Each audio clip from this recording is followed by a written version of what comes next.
mga boss. Tara, samahan niyo po ako tayo magluto ng pochero. Ito po yung ating mga sangkap na gulay. Alright, dito na tayo sa ating munting kusina. Pagsamasamahin na natin itong gisahin. Pang sarili lang naman to, hindi naman pang international.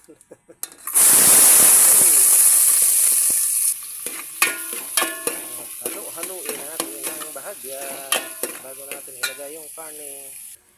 Nilagay na natin yung karne. Kamuntik na masunog yung bawang. Ay, sunog nga pala. Tragis na yan. Medyo palambutin muna natin yung karne bago natin sabawan. Okay. Lagyan natin ng kaunting patis. At lagyan natin ng 2 kutsarang paminta. Ayan, right. Okay. Haluin muna natin yung baboy, tapos sabawan na natin. Lagyan na natin ng sabaw. Sabaw nitong ating nilulutong pochero sa tanghalian natin.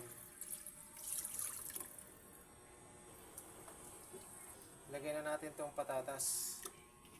Ipahuli na natin yung saging saba. Ilagay na natin itong saging. At ilagay na natin itong tomato sauce. At ayan na. Yung repolyo, nilagay na po natin. Tapos, kunting ano na lang yan. Okay na yan. Kainan na yan tayo mga bossing. Ayan, luto na po yung ating nilutong pochero ngayon. Tara mga boss, kain po tayo. Hanggang dito na lamang po ang ating video. At natimplahan na po pala natin yan. Hindi na natin pinakita. Babos!